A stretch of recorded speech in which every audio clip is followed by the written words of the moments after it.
Hello दोस्तों, नमस्कार। आप सभी का स्वागत है हमारे करंट अफेयर्स क्लासेस में। तो चलिए शुरू करते हैं पहले प्रश्न के साथ में। ये हमारा यूट्यूब चैनल है, तो आप सभी लोग इसको सब्सक्राइब कर लें। पहला प्रश्न है हमारा, एक परिवार एक आईडी योजना किस सरकार द्वारा शुरू की गई है?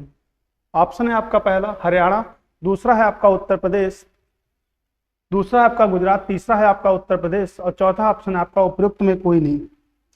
चलिए बात कर लेते हैं सही आंसर की।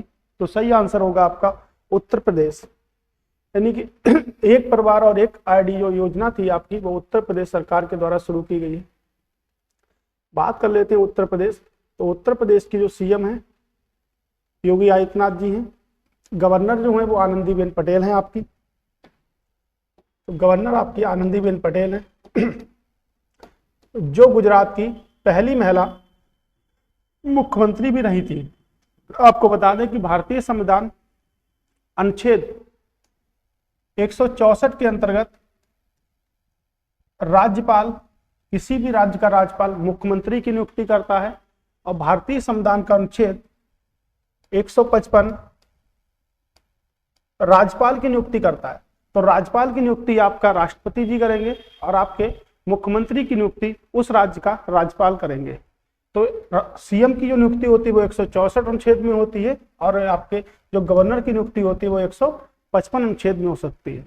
बात कर लेते हैं डीएलआर, यानी कि उत्तर प्रदेश में जिलों की संख्या है 75, लोकसभा सीटें हैं आपकी 80 और राज्यसभा सीटें हैं आपकी 31। राज्यसभा सीटें हमेशा कम होंगी आपके लोकसभा सीटों से, यानी लोकसभा सीटों की संख्या अगर भारत में सबसे ज्यादा किसी राज्य में है तो वो आपके उत्तर प्रदेश में है। दूसरा अगर कोई राज्य है तो वो आपका महाराष्ट्र है और तीसरा अगर कोई राज्य है तो वो आपका पश्चिम बंगाल है। और भी अगर हम बात कर लें उत्तर प्रदेश की, उत्तर प्रदेश की अगर हम बात कर लेते हैं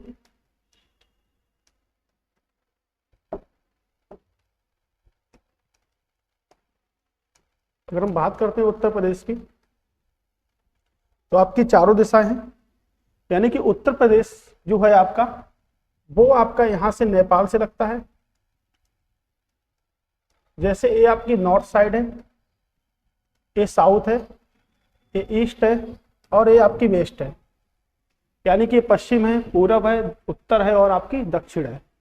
अगर हम बात करेंगे तो नॉर्थ में आपके उत्तराखंड और हिमाचल प्रदेश से लगता है आपका। अगर हम इस साइड में बात करेंगे तो दिल्ली, राजस्थान और सीमा आपकी हरियाणा से लगती है। अगर हम बात करेंगे साउथ में तो साउथ में मध्य प्रदेश और छत्तीसगढ़ से सीमा लगती है। अगर हम बात करेंगे पूरब में तो पूरब की जो सीमा लगती है वो आपके बिहार और झारखंड से लगती है, झारखंड से लगती है। ठीक है। अगर हम बात करेंगे तो नेपाल से भी आपके भारत के 5 राज्य लगते हैं, जैसे आपका उत्तर प्रदेश, उत्तराखंड, पश्चिम बंगाल, बिहार और आपका सिक्किम। तो यहां से भी आपके 5 राज्य लगते हैं। ओके। अगर हम बात करेंगे तो नेपाल से उत्तर प्रदेश के 7 जिले लगते हैं। पहला जिला हो गया आपका पीलीभीत, बहराइच, सिद्धार्थनगर, महाराजगंज लगता है आपका, लखीमपुर खीरी लगता है,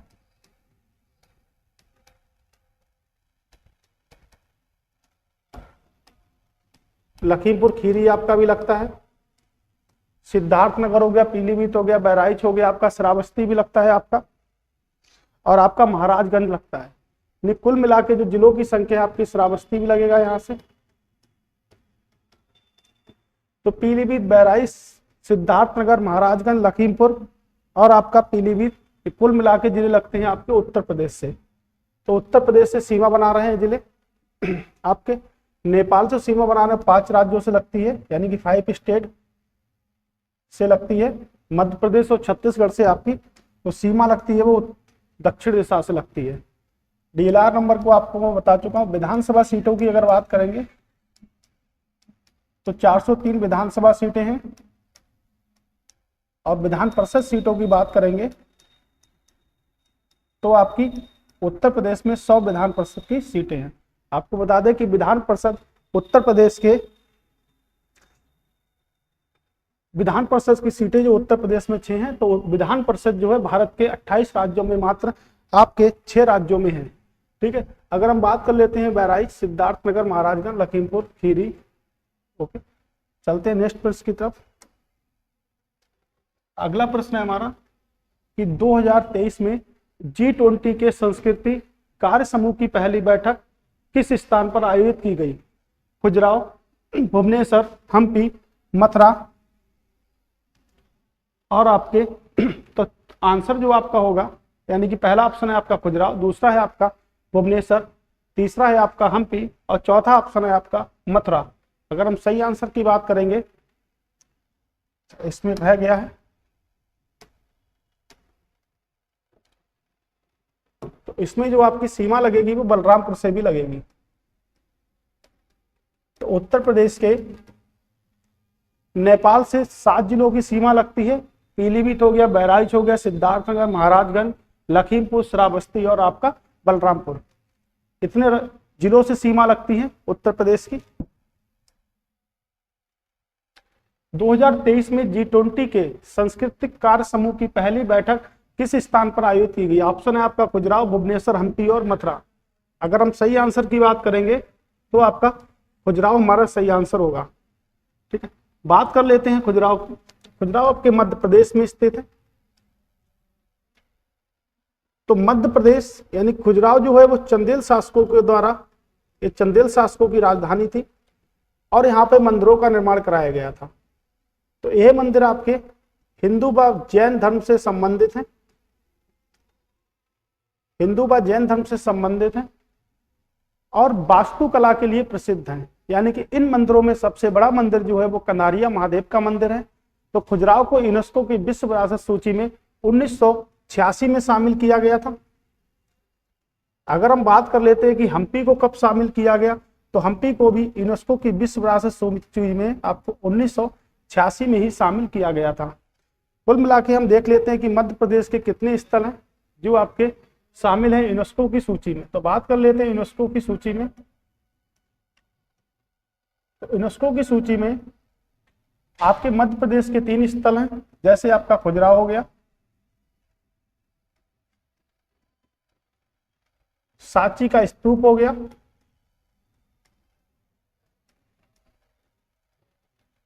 सांची का स्तूप हो गया आपका, और आपकी भीमबेटका की गुफाएं हो गई, भीमबेटका की गुफाएं।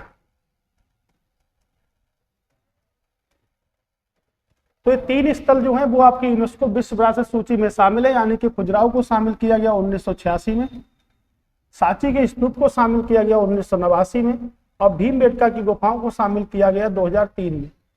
यानी कि ये 3 मध्य प्रदेश के स्थल हैं जो आपके विश्व विरासत सूची में आपके शामिल हैं। ओके, हम बात कर लेते हैं कि खजुराहो क्या है। तो खजुराहो आपके चंदेल शासकों की राजधानी रहा है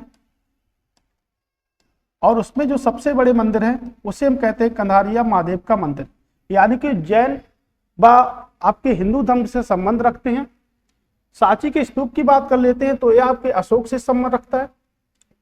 प्राचीन भारत में उल्लेख मिलता है कि अशोक ने दुनिया में 84,000 स्तूपों का निर्माण कराया था, लेकिन आज सिर्फ 2 ही स्तूप उसके आपको दिखाई देते हैं। जैसे एक आपका सांची का स्तूप जो आपके मध्य प्रदेश में है, जिसे यूनेस्को ने शामिल किया था 1989 में। लेकिन अगर बात करेंगे दूसरा तो आपका सारनाथ स्तूप जो आपके अशोक ने बनवाया था, जो आपके सिक्के पे उत्कीर्ण किया गया है। भीमबेटका की गुफाएं जो हैं वो 2003 में विश्व विरासत सूची में शामिल की गई है। ये भी आपके मध्य प्रदेश के रायसेन जिले में अब्दुल्लागंज में स्थित है और इनको जो खोजा था वो खोजा था विष्णु श्रीधर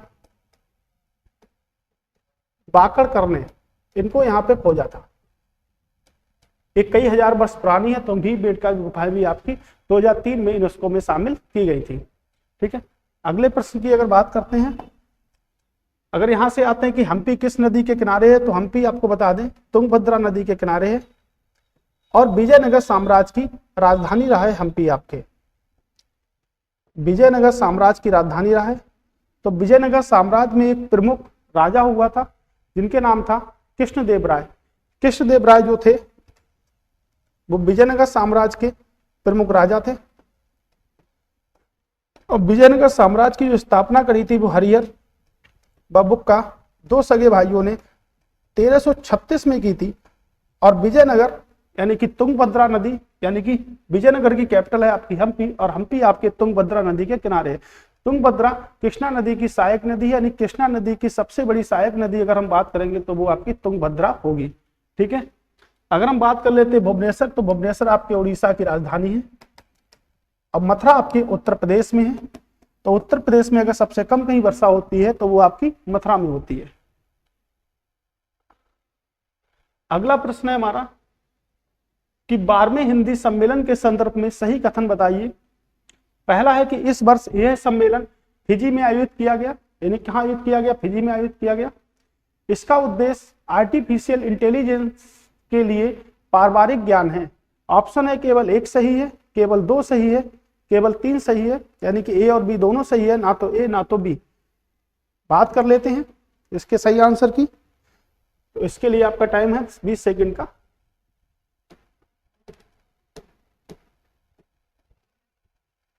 आपके पास 10 सेकंड का टाइम है, आप बताइएगा।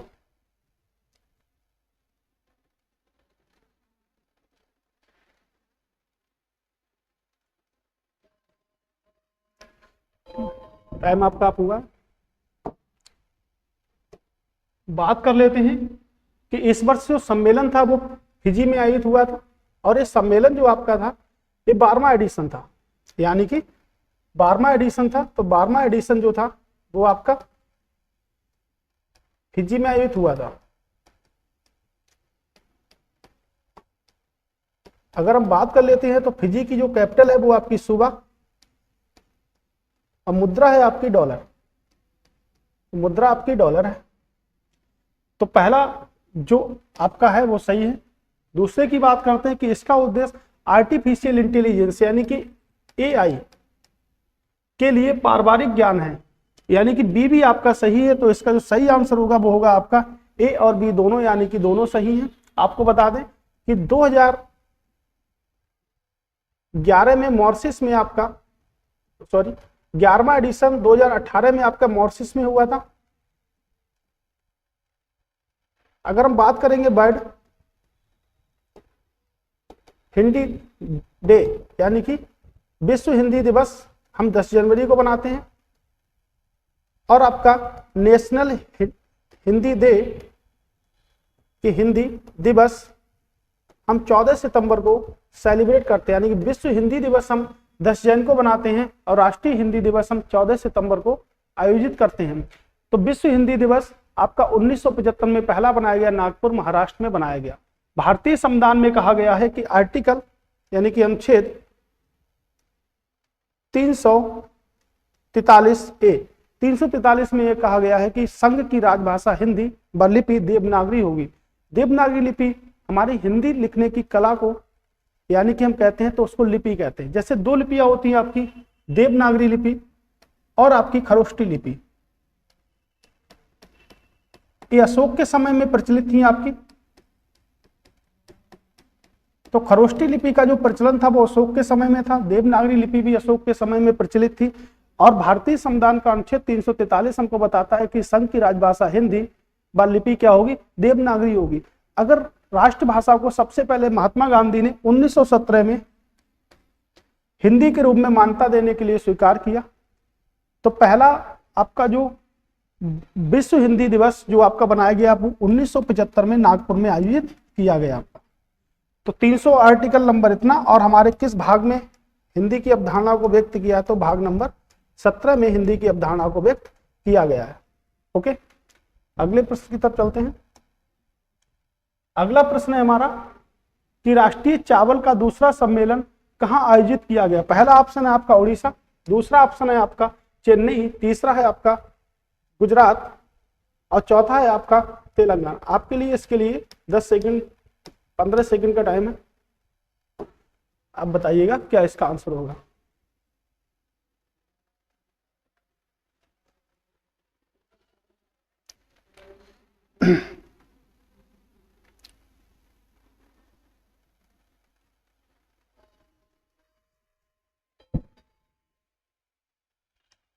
अगर हम इस आंसर की बात करेंगे तो भारतीय चावल का दूसरा सम्मेलन जो है वो आपके उड़ीसा में आयोजित किया गया था। बात कर लेते हैं उड़ीसा की। तो चावल का भारत दूसरा सबसे बड़ा आयातक है, दूसरा सबसे बड़ा आयातक है, और भारत सबसे बड़ा निर्यातक है चावल का, सबसे बड़ा निर्यातक है। अगर हम बात करेंगे चावल, तो चावल विश्व में सबसे ज्यादा अगर कहीं उत्पादित होता है यानी कि उत्पादन होता है तो वो सबसे ज्यादा चाइना में होता है, उसके बाद आपके इंडिया में होता है, यानी कि चावल उत्पादन में भारत का दूसरा नंबर है, तीसरा आपका बांग्लादेश में होता है, चौथा आपका इंडोनेशिया में होता है, इंडोनेशिया में आपका चौथा होता है। ठीक है, अगर बात करेंगे भारत में सबसे ज्यादा कहाँ है, तो भारत में आपका सबसे ज्यादा पश्चिम बंगाल यानी कि वेस्ट बंगाल में सबसे ज्यादा उत्पादित होता है चावल। एक चावल होता है जिसको हम कहते हैं गोल्डन राइस। तो गोल्डन राइस जो होता है इसमें विटामिन ए होता है आपका, और विटामिन ए का जो केमिकल नेम होता है वो आपका होता है रेटिनॉल। तो रेटिनॉल विटामिन ए का केमिकल नेम होता है आपका। ठीक है, तो इसका जो आंसर होगा वो आपका उड़ीसा में होगा। चेन्नई, आपका चेन्नई से ही आपका समुद्र तल मापा जाता है, तो समुद्र तल मापा जाता है आपके चेन्नई से। ओके, आप चैनल को सब्सक्राइब कर लें। क्वेश्चन है आपका, मोहम्मद शहाबुद्दीन टिप्पू को किस देश का राष्ट्रपति नियुक्त किया गया? ऑप्शन है आपका बांग्लादेश, मालदीव, म्यांमार और भूटान।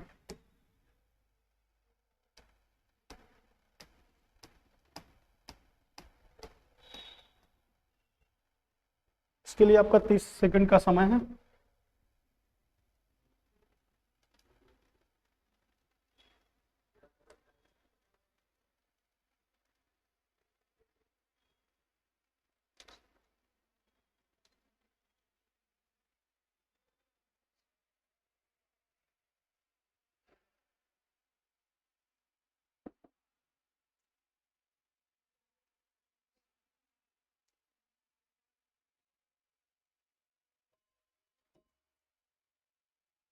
अगर हम इसकी बात करेंगे तो इसका सही आंसर होगा आपका बांग्लादेश। बांग्लादेश ने हाल ही में मोहम्मद शहाबुद्दीन टिप्पू को देश का राष्ट्रपति नियुक्त किया है। बात कर लेते हैं बांग्लादेश की। तो बांग्लादेश जो है वो भारत के साथ सबसे लंबी इंटरनेशनल सीमा बनाता है, जिसकी जो लंबाई है आपकी 4096 किलोमीटर, यानी कि बांग्लादेश भारत के साथ सबसे लंबी सीमा को स्पर्श करता है, यानी अंतरराष्ट्रीय सीमा। जिसमें त्रिपुरा एक राज्य है जिसके तीनों ओर बांग्लादेश की सीमा है। तो त्रिपुरा, असम, मिजोरम, मेघालय और आपके पश्चिम बंगाल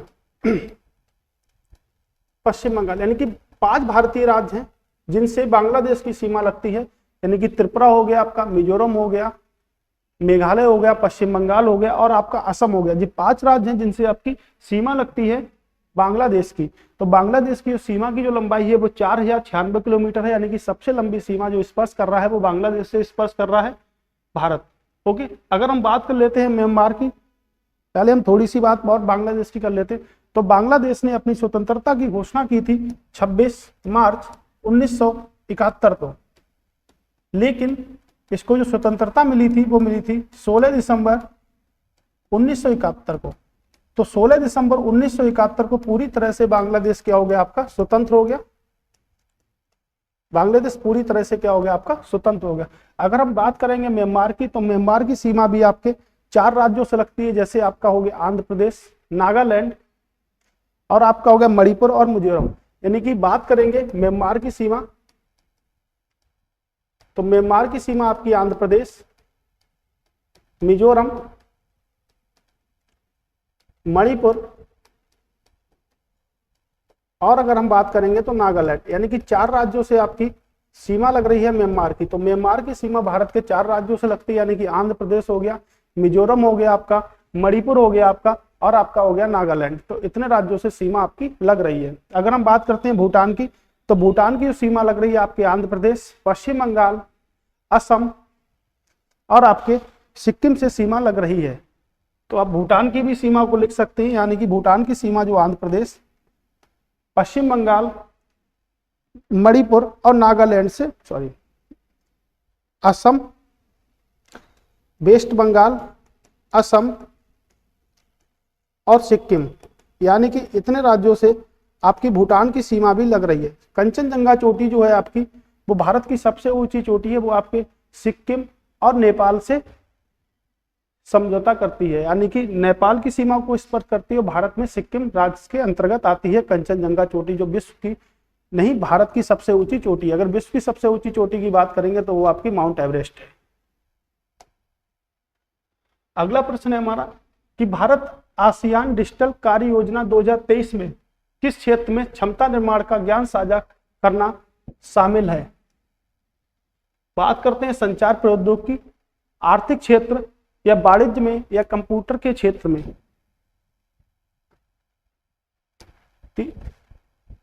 30 सेकंड का टाइम है आपके लिए इसका।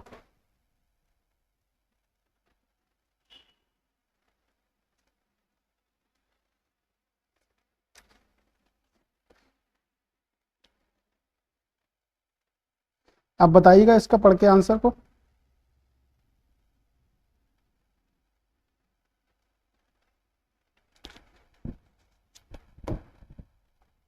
अगर हम बात करेंगे तो इसका सही आंसर होगा आपका संचार प्रौद्योगिकी में, यानी किसमें समझौता करने के लिए राजी हुआ है, तो संचार प्रौद्योगिकी में। बात कर लेते हैं हम आसियान की।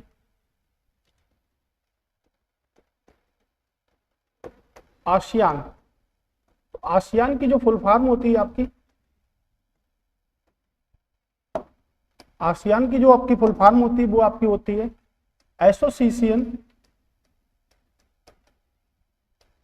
एसोसिएशन ऑफ साउथ ईस्ट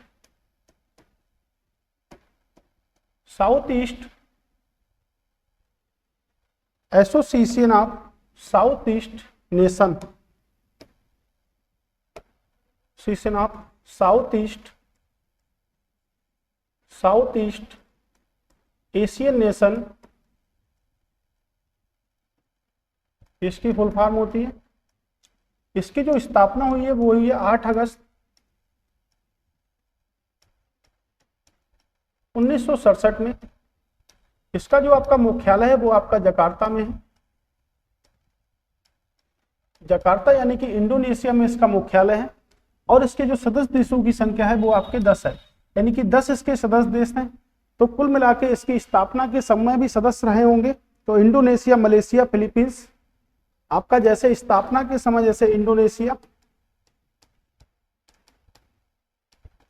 आपका मलेशिया, सिंगापुर, थाईलैंड और आपका फिलीपींस, इसके संस्थापक सदस्य थे। उसके बाद में इसमें 5 सदस्य और जोड़ दिए गए, जैसे आपका ब्रुसनोई को शामिल किया गया 1984 में। उसके बाद में फिर आपके वियतनाम को शामिल किया गया 1995 में। फिर आपके लाओस और म्यांमार को शामिल किया गया 1997 में। और फिर आपके कंबोडिया को शामिल किया गया 1999 में। कुल मिला के अब जो सदस्य देशों की संख्या हो गई है वो आपकी हो गई है 10, यानी कि 5 इसके संस्थापक सदस्य थे। तो टोटल मेंबर आपके 10 हैं। तो ब्रुसनोई को 1984 में शामिल किया गया, वियतनाम को 1995 में शामिल किया गया, लाओस और म्यांमार को 1997 में शामिल किया गया और कंबोडिया को शामिल किया गया 1999 में। यानी कुल मिला के आज की डेट में जो आपके सदस्य हैं आपके आसियान के, उन सदस्यों की संख्या है आपके 10। तो जो आपकी 8 अगस्त 1967 को स्थापना जो हुई थी वो थाईलैंड में हुई थी, लेकिन मुख्यालय इसका आपका जकार्ता को बनाया गया। तो जकार्ता आपका कहाँ पर है? तो जकार्ता आपके इंडोनेशिया में स्थित है। ये आपके संस्थापक सदस्य हैं इसके, और इनको बाद में जोड़ा गया था। अगला प्रश्न है हमारा कि सुरक्षित इंटरनेट दिवस कब बनाया जाता है? पहला ऑप्शन है 7 फरवरी, 22 फरवरी, 2 फरवरी और 1 फरवरी। अगर हम बात करेंगे तो सही आंसर है हमारा 7 फरवरी। 22 फरवरी को हम मनाते हैं विश्व चिंतन दिवस, 2 फरवरी को मनाते हैं विश्व आर्द्रभूमि दिवस, विश्व आर्द्रभूमि दिवस मनाते हैं हम 2 फरवरी को।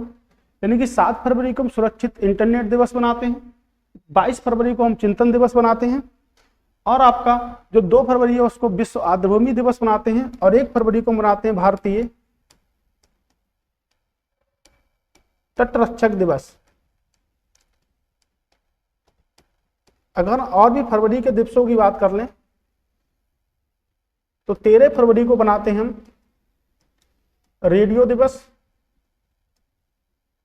यानी कि रेडियो दिवस 13 फरवरी को बनाते हैं, और सरोजिनी नायडू की जयंती भी बनाई जाती है आपकी 13 फरवरी को। ठीक है। अगर हम बात कर लेते हैं 24 फरवरी, तो 24 फरवरी को हम केंद्रीय उत्पाद शुल्क दिवस बनाते हैं, केंद्रीय उत्पाद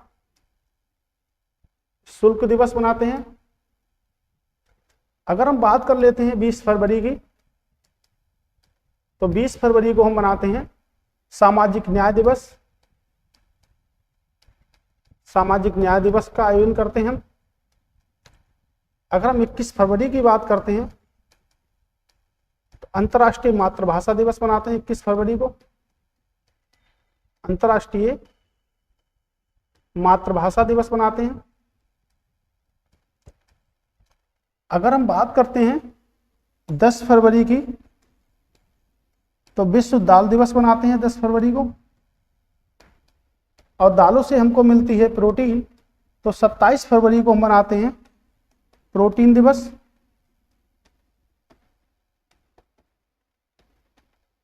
प्रोटीन डे बनाते हैं, और 28 फरवरी को मनाते हैं राष्ट्रीय विज्ञान दिवस, यानी कि नेशनल साइंस डे हम मनाते हैं 28 फरवरी को। तो ये आपके फरवरी के कुछ इंपॉर्टेंट दिवस हैं। ओके, तो आपका सही आंसर जो होगा वो होगा आपका 7 फरवरी। अगला प्रश्न है हमारा कि 5वीं अंतरराष्ट्रीय समुद्री संरक्षित क्षेत्र कांग्रेस का आयोजन कहाँ किया गया? पहला ऑप्शन है आपका वैंकूवर कनाडा, दूसरा ऑप्शन कर लेते हैं मॉन्ट्रियल कनाडा, तीसरा ऑप्शन है आपका हेग नीदरलैंड्स, और चौथा ऑप्शन है न्यूयॉर्क यानी कि अमेरिका। अगर हम बात करेंगे इसका आंसर की, तो इसका जो आंसर होगा आपका वो होगा वैंकूवर यानी कि कनाडा में आपकी जो अंतर्राष्ट्रीय समुद्री संरक्षित क्षेत्र जो है उसका कार्यक्रम का 5वां एडिशन बनाया गया। अगर हम बात कर लेते हैं विश्व समुद्री दिवस की, विश्व समुद्री दिवस, तो विश्व समुद्री दिवस जो है वो आपका बनाया जाता है 24 सितंबर को।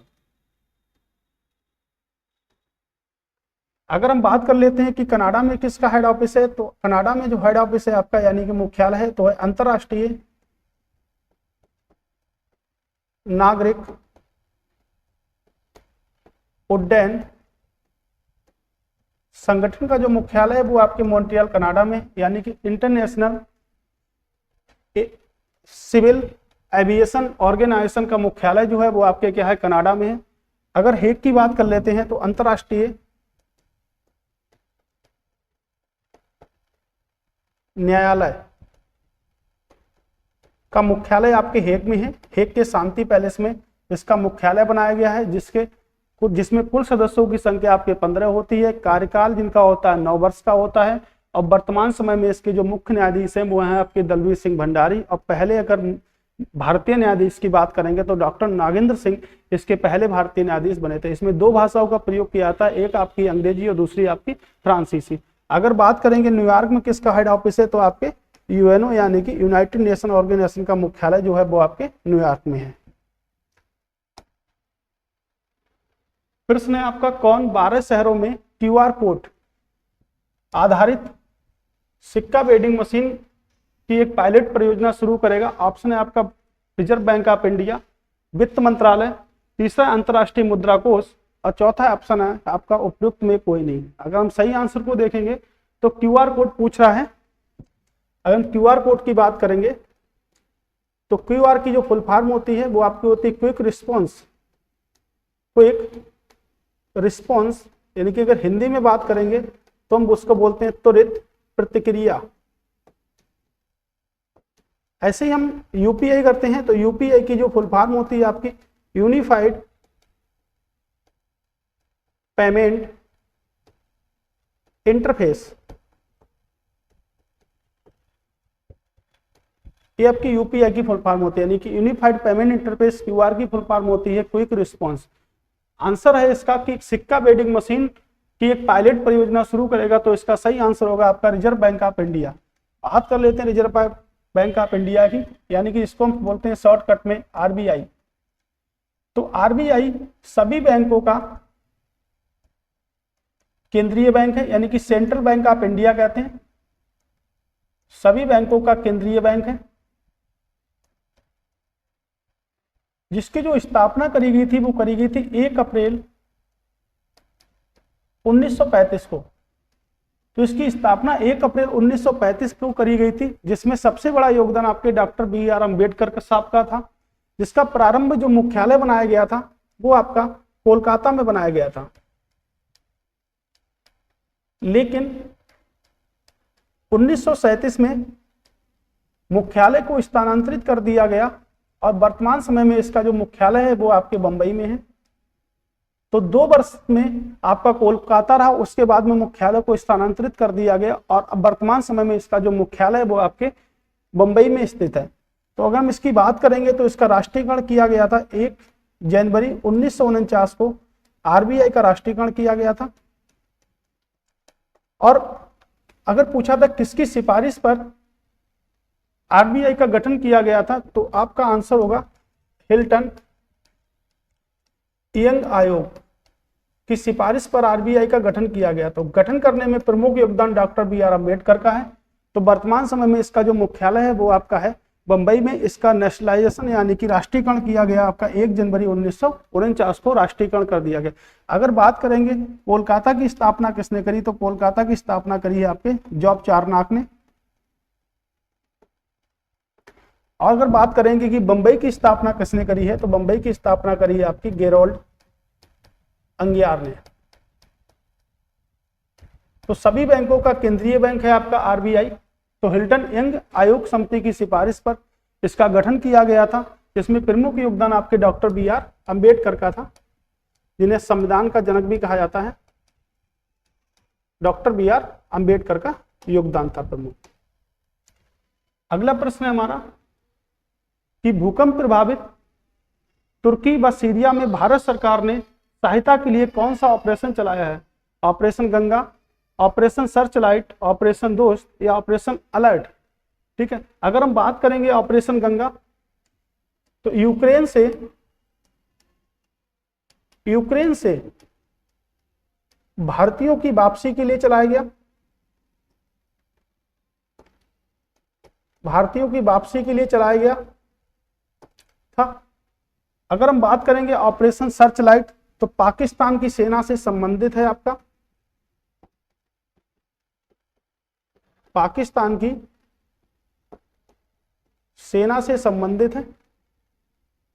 अगर हम बात करेंगे ऑपरेशन अलर्ट तो अभी हाल ही में फरवरी में चलाया गया ऑपरेशन अलर्ट को बीएसएफ के द्वारा, तो बीएसएफ के द्वारा चलाया गया था।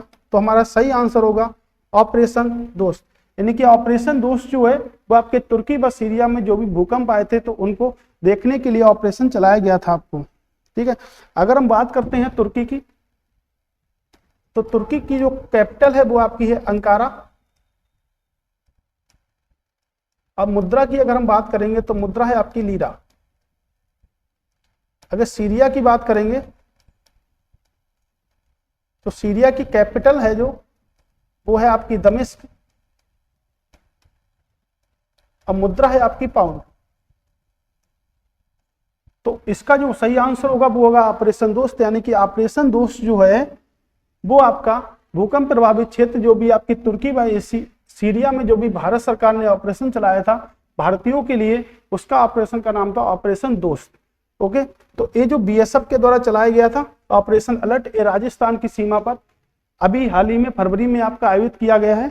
बीएसएफ की अगर बात करेंगे तो बीएसएफ की स्थापना जो हुई थी वो आपके 1 दिसंबर 1965 को हुई थी और इसका जो मुख्यालय है वो आपका न्यू दिल्ली में है। अगर हम बात करते हैं कि दिल्ली की स्थापना किसने करी, तो दिल्ली की स्थापना आपकी अंगनपाल ने की थी। अंगनपाल ने दिल्ली की स्थापना की थी और ये आपके तोमर वंश से संबंधित थे। ये आपके तोमर वंश से संबंधित थे, यानी कि तोमर वंश का शासन था तब दिल्ली की स्थापना करी गई थी आपके। और दिल्ली में जो आपकी नदी है यानी कि यमुना है, जिसको वहां पे किस नाम से जानते हैं हम, जमुना के नाम से जानते हैं दिल्ली में। ओके, तो यमुना हमारी जो नदी है वो एक सतत वाहिनी नदी है और भारत की सबसे प्रदूषित नदियों में से एक आपकी यमुना नदी है। तो आज के क्वेश्चन हमारे यहीं पर समाप्त होते हैं। ठीक है, तो कल मिलते हैं नई वीडियो के साथ में सुबह 6:30 पे। ठीक है।